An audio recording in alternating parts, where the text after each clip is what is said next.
Mga taga-Lupon, Davao Oriental ay may panawagan din sa pagbabalik sa bansa ni dating Pangulo Rodrigo Duterte. Narito ang balita ni Laika Marie Tionco. Ibalik si Duterte dito sa Pinas. Ito ang nakakabinging sigaw ng higit 3,000 taga-suporta ng dating Pangulong Duterte nitong Marso 28, 2025 sa Lupon Sports Oval Ground bilang pagdiriwang sa kanyang ika-80 kaarawan. Berde at puti, yan ang makikitang mga kulay na pumuno sa buong paligid upang ipagdaos ang kaarawan ni Tatay Digong na kasalukuyang nasa ICC Detention Center sa The Hague, Netherlands.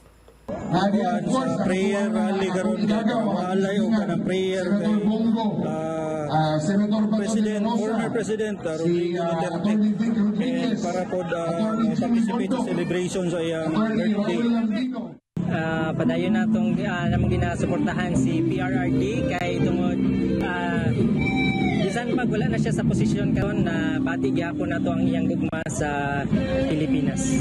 Well, it is because President Rodrigo Roa Duterte is so dear to me, to all of us actually, diba? He has done so much in this country.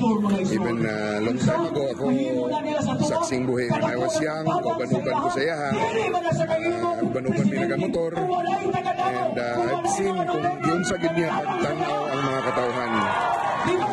Di alintana ang mainit na panahon, maagang nagsagawa ng paghahanda ang mga taga-suporta upang makiisa sa global birthday celebration ng dating presidente. Nagsagawa rin ng motorcade event bandang alas 6 ng gabi na dinaluhan ng higit 800 katao.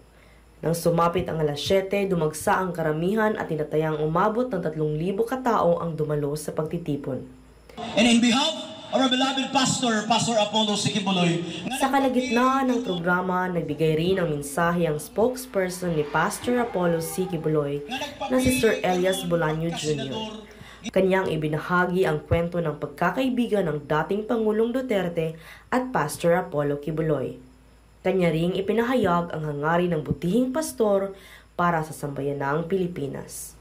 Mula dito sa Lupon, Davao Oriental, Laika Marie Tionco, SMNI News.